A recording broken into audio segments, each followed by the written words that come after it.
The kitchen table was my sanctuary, or so I thought. It was where Gerald and I shared coffee every morning for 30 years, where we laughed over burnt pancakes and planned our future in the quiet moments before the world woke up. That table, oak and sturdy, was a witness to our love, our struggles, our life. But on that April morning, it became something else, a battlefield strewn with a single weapon, a plain white envelope stamped with the cold corporate logo of my credit card company. It sat there, unassuming, like a guest who'd overstayed their welcome, but its weight pressed into my chest, heavy with a truth I wasn't ready to face. My name is Martha Langston. I'm 62, a retired elementary school teacher, widowed 4 years now, since pancreatic cancer stole Gerald from me in 6 brutal months. I've lived alone in this house, our house, since then, trying to hold on to a sense of normalcy in a world that feels like a faded photograph. But that envelope? It wasn't just paper. It was a confession, inked in numbers that burned my eyes and tore at the seams of everything I thought I knew about love. I picked up the knife, the one Gerald used every Sunday to spread raspberry jam on his toast, its wooden handle worn smooth by decades of his touch. My fingers trembled as I slit the envelope, not from fear, but from a strange, instinctive dread, like the moment before a doctor delivers bad news. The statement unfolded, crisp and clinical, each line a fresh wound. Enchanted Valley Florals, $3,200 for bouquets of peonies and roses I'd never seen. Silver Crest Banquet Hall, $8,500 for a venue I'd never heard of, its name conjuring images of chandeliers and champagne flutes I hadn't been invited to admire. Maison Rouge, catering, $4,800 for a menu I'd never tasted. The total? $17,000. $17,000, charged to my name without a whisper of permission. My daughter, Haley, was getting married in 6 weeks. And I, it seemed, was footing the bill, without a single word of consent, without even an invitation to the celebration. 3 years ago, I'd added Haley to my credit card. For emergencies, I'd told her, my voice soft with the kind of love that wants to protect, to provide.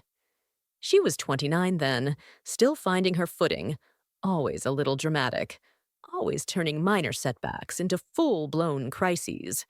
A flat tire was a catastrophe, a late rent payment, a code red. I thought giving her access would be a safety net, a way to show I believed in her as she built her life.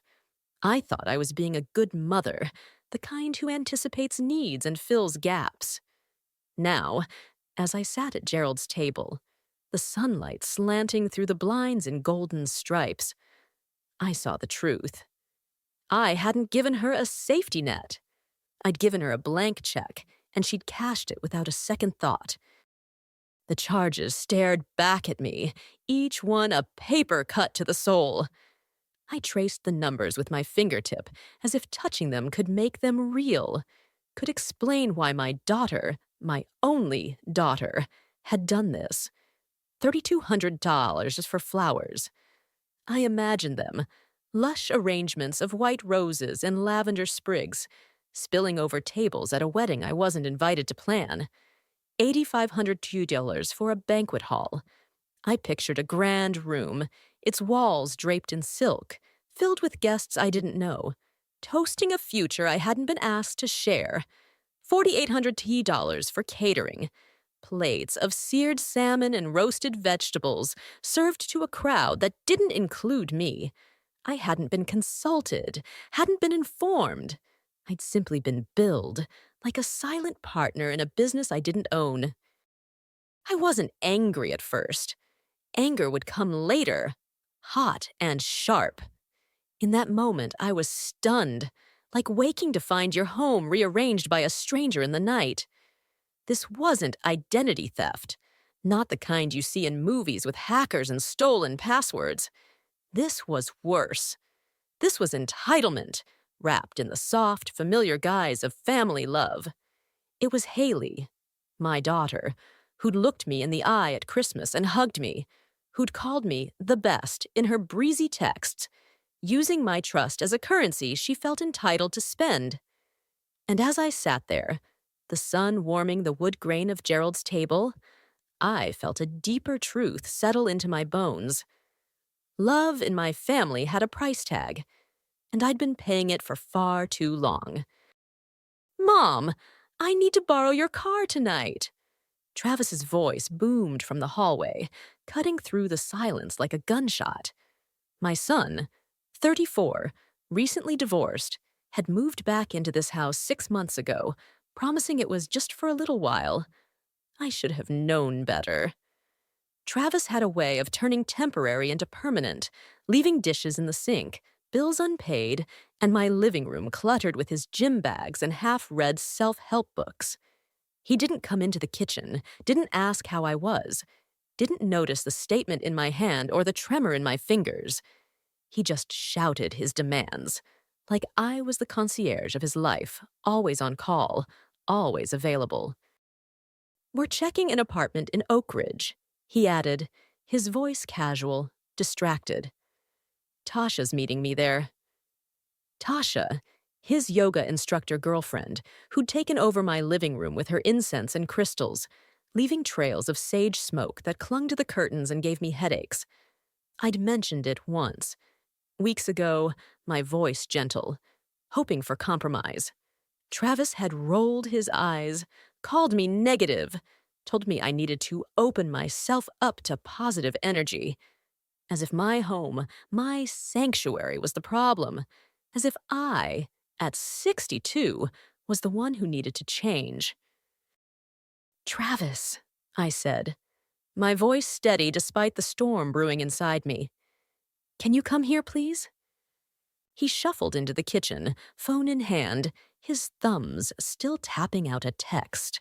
He wore the jeans I'd bought him last Christmas, the ones I'd spent hours picking out because he'd complained his old ones were too worn. He didn't look at me, just sighed, already annoyed. "What's up? I'm in a rush." "I'm in." I slid the credit card statement across the table, the paper whispering against the oak like a secret being told.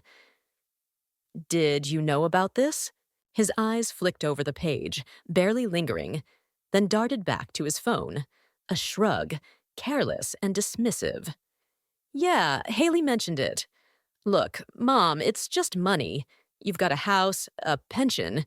You're fine." That was the moment. The exact second I understood that my children, Haley and Travis, the two people I'd raised, loved, sacrificed for, no longer saw me as a person. To them, I was a safety net with a credit limit, a resource to be tapped without gratitude or respect. The room felt too small, the air too thick, like I was suffocating under the weight of their expectations. I wasn't angry yet, just hollow, like a house stripped of its furniture, its walls bare, its heart gone. That night, I couldn't sleep. The numbers danced behind my closed eyes. $3,200 for flowers, $8,500 for a venue, $4,800 for food. I thought of Gerald, his quiet fury if he'd been here, not just at the money, but at the audacity, the betrayal. Then, just before midnight, my phone buzzed. I reached for it, my hand heavy with dread. A text from Haley. "Hey, Mom, can you handle the final catering deposit for next month? It's only like $2,000. Gerald's life insurance should cover it, right? You're the best." I stared at the message, the words glowing in the dark, each one a needle in my heart. "You are the best." How many times had she said that, her voice bright and coaxing, knowing it would soften me? How many times had I let it? I saw her as a child, her pigtails bouncing as she ran to me with a scraped knee, her tears drying under my kisses. I saw her at 16, crashing the car and begging me not to tell Gerald, promising she'd be careful. I saw her at 29, hugging me at Christmas, her laughter filling this house. And now, this, a demand disguised as affection, a theft wrapped in love. I held the phone, my thumb hovering over the screen. Then I did something I'd never done in 34 years of motherhood. I deleted the message. Not out of spite, but clarity. Silence wasn't kindness anymore. Silence was permission. Dawn broke over the house, pale light filtering through the kitchen blinds, casting long shadows across the floor. I hadn't slept, but I wasn't tired.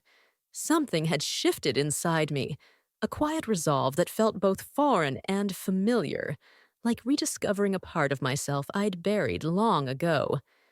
I sat at the table, a notepad in front of me, the credit card statement folded neatly to the side. This wasn't one of my usual lists.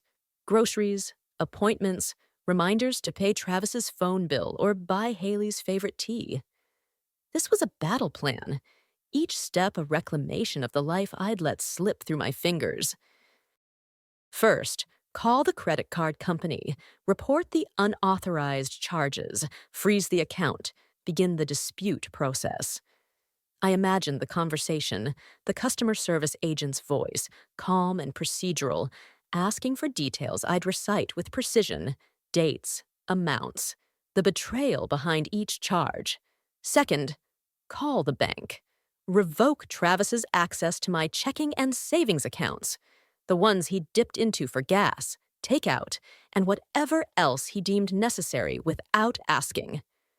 Cancel the debit card he'd been using like an allowance, as if he were still a teenager and not a grown man.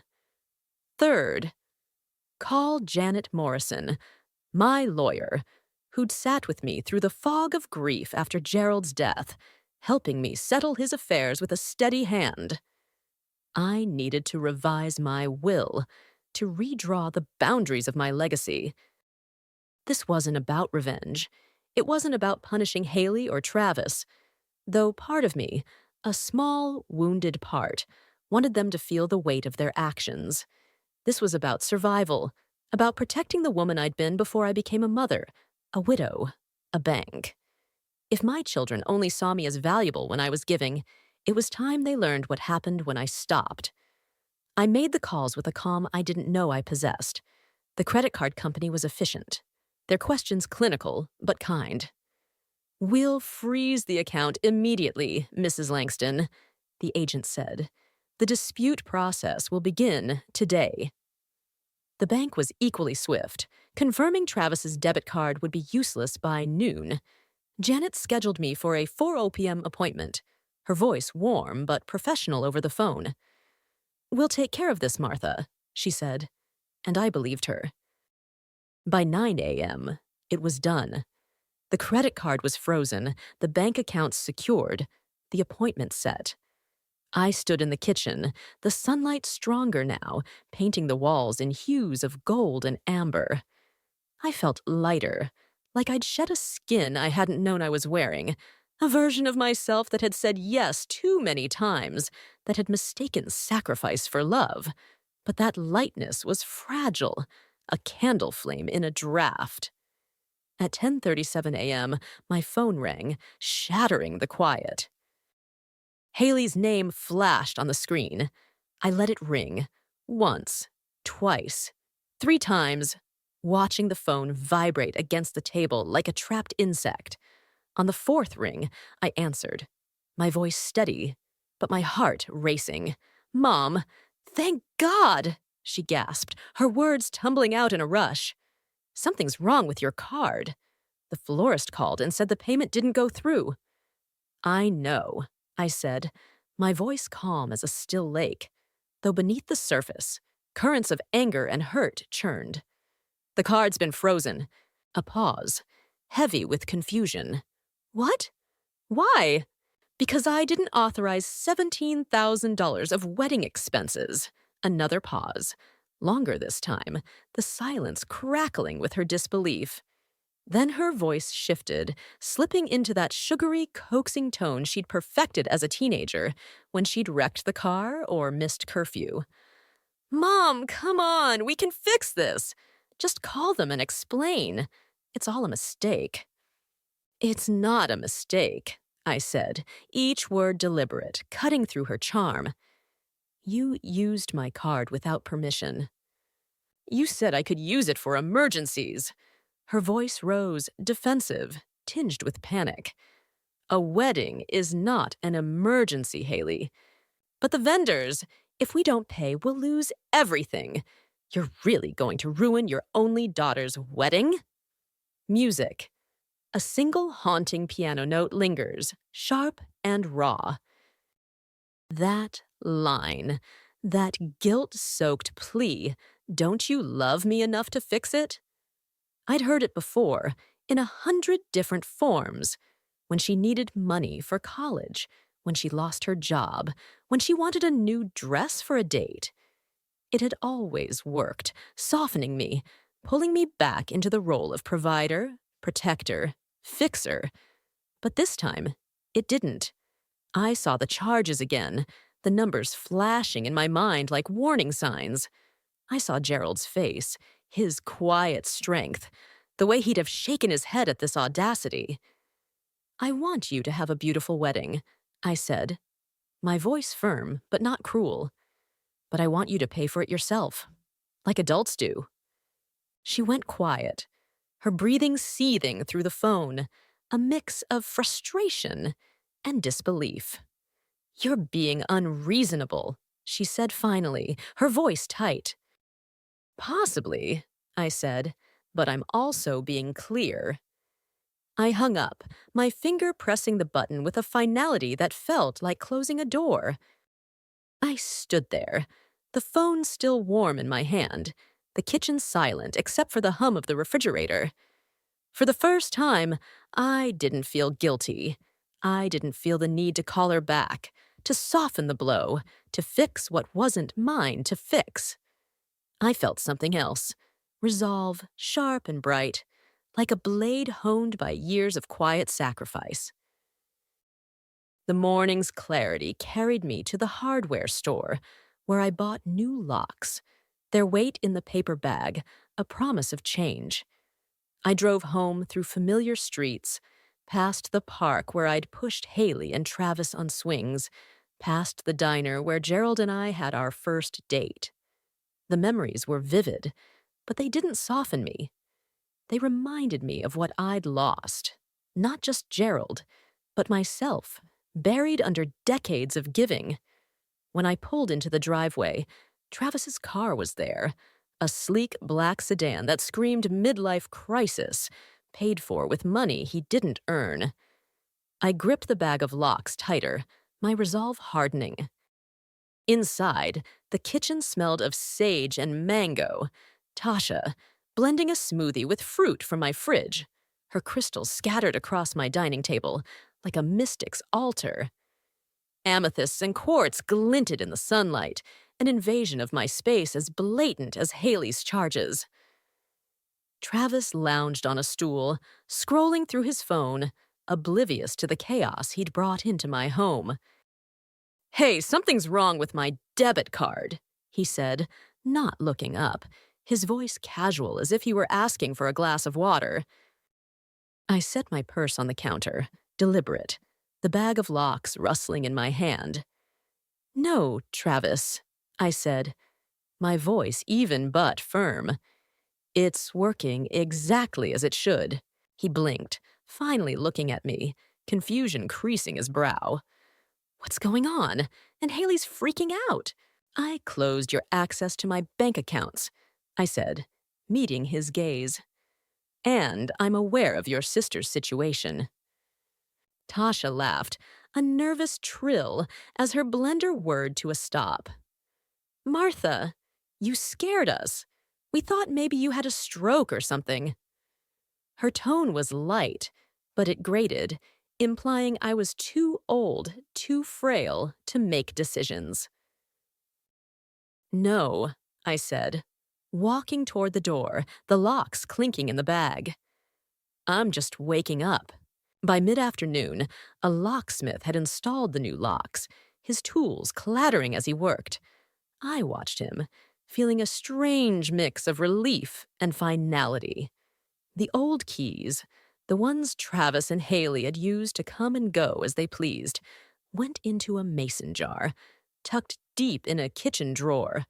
It felt symbolic, like sealing away a version of myself that had been too soft, too yielding. I stood in the doorway, testing the new key, its sharp edges unfamiliar in my hand.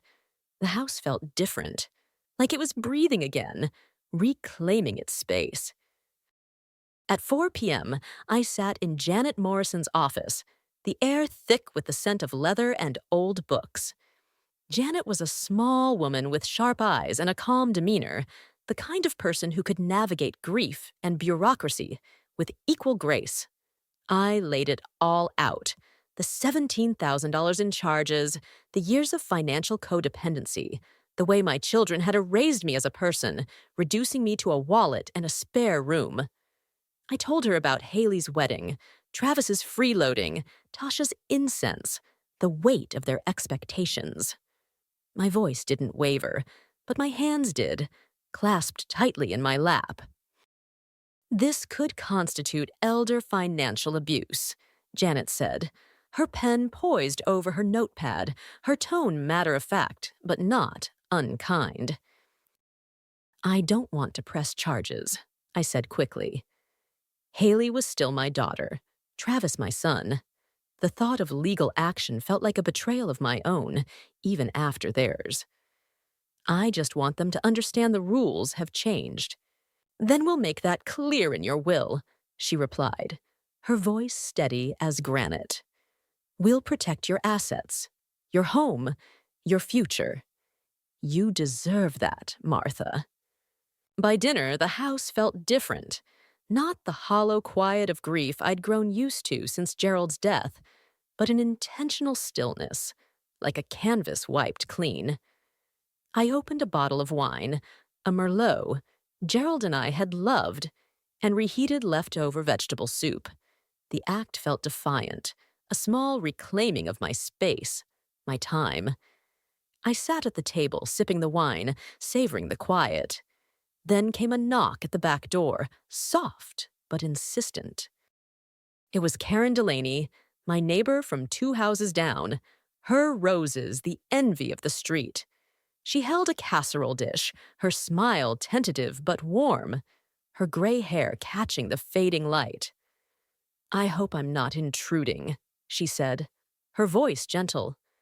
I heard shouting earlier, then a car sped off. I just wanted to make sure you were okay. I almost brushed it off, the way I'd done for years, hiding my pain behind a polite smile. But something stopped me, maybe the weight of the day, maybe the clarity of my choices. Actually, I said, my voice softer than I expected, I'm not okay, but I'm working on it. Karen lifted the dish, her eyes kind. I made too much lasagna. Eating alone gets old. I smiled, the first real smile in days, maybe weeks. Come in, I said. I just opened a bottle. We sat at Gerald's table, the lasagna steaming between us, the wine rich and grounding.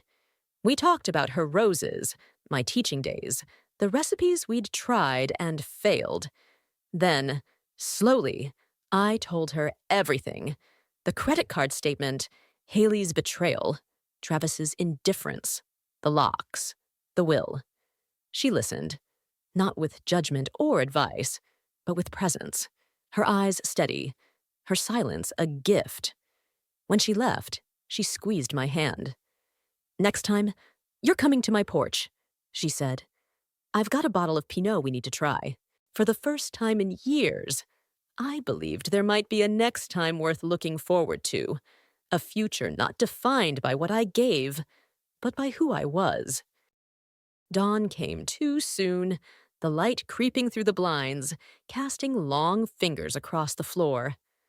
I opened them to find Haley's car in the driveway, a silver sedan that gleamed with the confidence she always carried. She sat on the porch steps, her silhouette slumped, makeup smudged, hair undone, clutching a paper coffee cup that had gone cold. She looked like a stranger, not the girl I'd raised, not the woman I'd hoped she'd become. I took my time, deliberate, almost defiant.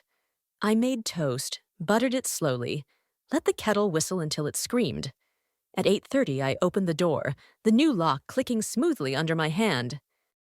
"Mom," she croaked, her voice raw, like she'd been crying or shouting or both. "I've been here since 5. "You look exhausted," I said, stepping onto the porch, my tone neutral, but not unkind. "I haven't slept. I haven't eaten. The wedding's ruined, and I don't understand why you're doing this to me." "I'm not doing anything to you," I said softly, sitting on the bench Gerald had built, its wood worn smooth by years of summer evenings. "I'm just no longer doing things for you." She blinked, her eyes wide with shock, her lips trembling. "The venue canceled yesterday when the payment didn't go through." I said nothing, letting the silence stretch between us, heavy with the weight of her choices. She moved to the bench, sitting beside me, her hands twisting the coffee cup. "I know I messed up," she murmured, her voice barely audible. "I shouldn't have used your card. I was overwhelmed. Overwhelmed," I repeated, my voice sharp but controlled, like a blade held steady. "So overwhelmed you forgot to invite me to your engagement dinner?" Her head snapped up, her eyes flashing with defense. "That wasn't me. That was David's family. It was small, just immediate family. I'm your mother, Haley," I said, my voice low but unyielding. "Your immediate family." She looked away, her jaw tight, her fingers shredding the edge of the coffee cup. "I didn't mean to hurt you," she said finally. "I just thought you wouldn't want to come." "That's not the truth," I said, my words cutting through her excuse like a knife through paper. "That's what you tell yourself so you don't have to feel guilty." She covered her face with her hands, her shoulders shaking. "Fine," she said, her voice muffled. "I was selfish. I used you. I'm apologizing. Doesn't that mean something?" "Depends," I said, my tone even but firm. "Are you sorry for what you did? Or just sorry it didn't work?" Her hands dropped, her mouth opening, but no words came. She stared at me, her eyes wet with tears, searching for the old Martha, the one who'd cave, who'd fix it, who'd say yes. But that Martha was gone, locked away with the old keys. "I love you," I said, my voice softening but not wavering. But love doesn't mean never setting boundaries. Forgiveness doesn't mean pretending nothing happened. "What if I can't do this?" she asked, her voice trembling, almost childlike. "Then you'll get back up," I said, my words gentle but resolute. "The way I did. The way every woman does sooner or later." She stood, shaky, her coffee cup falling to the porch with a soft thud. She didn't look back as she walked to her car, didn't say goodbye. I let her go, the sound of her engine fading into the morning. I didn't cry. I didn't collapse. I sat on Gerald's bench, the air cool against my skin, and felt the weight of my choice settle into something solid, something mine. 3 days passed in a silence so unfamiliar, it felt almost luxurious. No calls, no texts, no knocks on the door demanding keys or money or favors. The house was still, not empty, but peaceful, like a room aired out after years of being sealed. I spent those days tending Gerald's rose bushes, their thorns sharp but forgiving, their buds promising blooms I hadn't seen in years. Then, on a quiet Tuesday afternoon, a knock came, firm, but not aggressive. I opened the door to find David, Haley's fiancé, standing on the porch. His shirt was wrinkled, his dark hair slightly mussed, his expression tight but sincere, like a man carrying a burden he'd chosen to bear. "Hi, Mrs. Langston," he said, his voice low. "I hope this isn't a bad time." "Not at all," I said, gesturing to the porch chairs. We sat, the spring breeze rustling the rose bushes, their scent mingling with the air. He reached into his jacket and pulled out an envelope, plain but heavy with intent. "This is for you," he said, handing it to me. I opened it, my fingers cautious, and found a cashier's check for $8,500. My breath caught. "I can't accept this," I said, pushing it back toward him. "Yes, you can," he replied, his voice firm but kind. Half the wedding charges were for me too. The venue, the catering. I benefited, even if I didn't know where the money came from. I want to make it right. I studied his face, searching for a catch, a hidden motive. But there was none, just sincerity, regret, and a quiet strength I hadn't expected. "Did Haley send you?" I asked.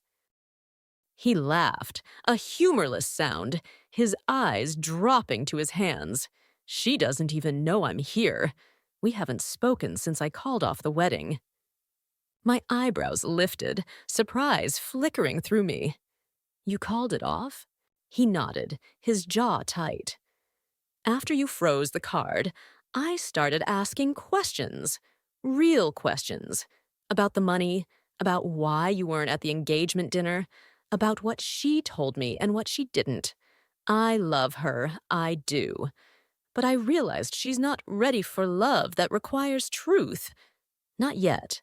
Not the way it needs to be." I didn't say anything, just nodded, letting his words settle. I thought of Haley, her quick excuses, her assumption that I'd always be there to fix things. I thought of Gerald, how he'd valued honesty above all else, how he'd have respected David's choice. "I'm sorry for what she did," David added, his voice quiet. "And for not seeing it sooner." His apology was the first in years that came without strings, without a follow-up request. Just dignity, raw and unadorned. I folded the envelope, tucking it into my pocket. "Thank you," I said, meaning it. He stood, gave a small nod, and walked back to his car, his shoulders squared but heavy. I watched him go, the check a tangible weight against my side, a reminder that not all trust was misplaced. That evening, as the sun dipped below the rooftops, painting the sky in hues of orange and violet, Haley's car pulled into the driveway again. She wasn't alone. A young woman climbed out of the passenger seat, her posture awkward, her face vaguely familiar. Melissa, Haley's college roommate, I thought, though we'd only met once. They stood at the bottom of the porch steps, Haley's arms crossed, Melissa shifting nervously. "Mom!" Haley called, her voice sharp but unsteady. "We need to talk." I opened the door but stayed inside, the new lock a reminder of my boundaries. "Good evening, Haley," I said, my tone calm, nodding to her friend. "Hello." "This is Melissa," Haley said, rushing past introductions, her words clipped. "Look, I know you're upset, but things are out of control. David's gone. The wedding's canceled. I'm staying on Melissa's couch. I need to come home." "No," I said, the words simple but heavy, like a stone dropped into still water.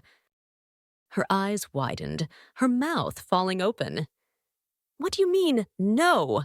This isn't your home anymore," I said, my voice steady, unyielding. "That door closed when you chose to leave me out of your life, but expected me to fund it." Melissa shifted, her sneakers scuffing the gravel. "Maybe I should wait in the car," she mumbled. "Maybe you should," I agreed, my eyes never leaving Haley. Her shoulders dropped as Melissa retreated, her face crumpling. You're really doing this? She asked, her voice rising with disbelief. You're going to let your daughter be homeless? You're not homeless, I said, my tone firm but not cruel. You have a job, a degree, options. What you don't have is unlimited access to me anymore. Her hands clenched into fists, her voice shaking. What do you want from me? An apology? I want understanding, I said, stepping onto the porch, closing the distance between us. I want you to know the difference between saying, I'm sorry I used your card, and understanding how deeply it hurt me that you thought you could. I already said I was sorry, she shouted, her voice cracking, tears spilling down her cheeks. You listed what you did, I said, my words measured, cutting through her defense. That's not the same as understanding why. She stared at me, her chest heaving, her eyes searching for the mother she could manipulate. So that's it? She said, her voice rising to a near scream. You're cutting me off? You're going to die alone just to prove a point? I almost laughed, not out of cruelty, but at the clarity of her misunderstanding.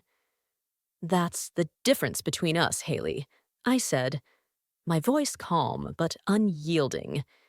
You think consequences are punishment. I think they're necessary. She stepped back, her face hardening, her tears drying into anger. You're not the person I thought you were. No, I said, meeting her gaze. I'm finally the person I used to be, before I let everyone else rewrite me. She turned, her footsteps crunching on the gravel, and got into her car without a goodbye. I didn't cry. I didn't chase her. I went back inside, poured a glass of water, and sat in Gerald's recliner, its leather worn soft by years of his presence. The silence wasn't lonely. It was earned. A quiet I'd fought for. A peace I'd claimed. 3 weeks later, I was in the garden, my hands deep in the cool, dark soil, the scent of earth grounding me. Gerald's rose bushes were coming back to life, their buds swelling with promise, their thorns no longer a threat, but a reminder of resilience. Karen's voice floated over the fence, bright and warm. You've got new blooms coming in, she called, leaning over the pickets, her gray hair catching the sunlight. You've been busy. I guess I have, I said, brushing dirt from my palms, a smile tugging at my lips. Busy was one word for it. In 21 days, I'd rewritten my life.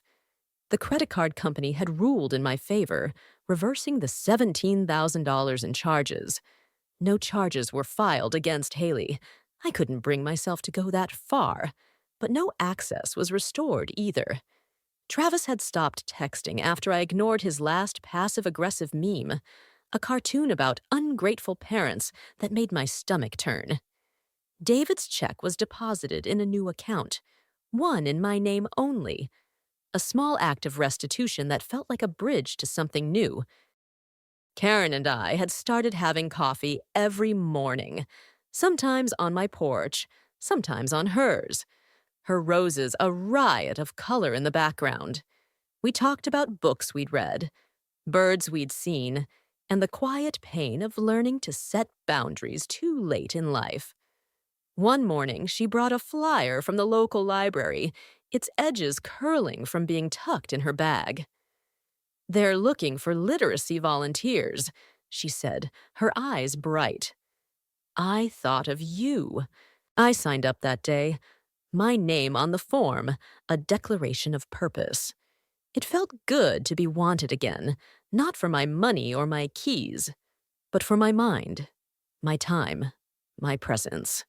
That afternoon, I sat by Gerald's window, the one he'd loved for its view of the street, where he'd watch neighbors pass and wave.